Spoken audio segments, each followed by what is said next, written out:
Il s'agit de la distinction entre innovation architecturale et innovation modulaire. Beaucoup de produits sont constitués de plusieurs sous-systèmes, concourant chacun à un ensemble de buts précis. Il est alors possible de distinguer les modules du système, c'est-à-dire les différents sous-systèmes, les interfaces qui régulent les relations entre ces différents modules, et l'architecture qui désigne la globalité de ce système d'interface. Par exemple, si on ouvre un PC, on retrouvera pour l'essentiel les mêmes composants, reliés par les mêmes interfaces. Un PC est donc un standard au niveau de l'architecture.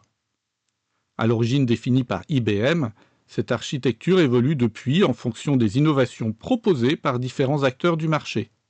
Mais chaque évolution nécessite en pratique l'appui des acteurs dominants du système, Intel, Microsoft et les principaux fabricants comme Hewlett-Packard ou Dell.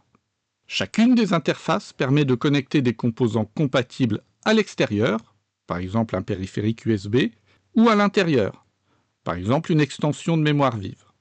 Chacun des fabricants de ces composants et périphériques peut innover autant qu'il veut, sans remettre en cause l'architecture du PC, dès lors qu'il respecte les interfaces définies par le standard.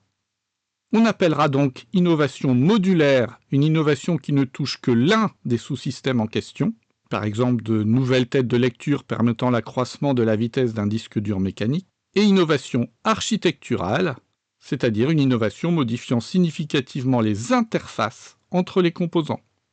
Par exemple, un nouveau standard de bus assurant la liaison entre la carte mère et la carte vidéo. À bientôt.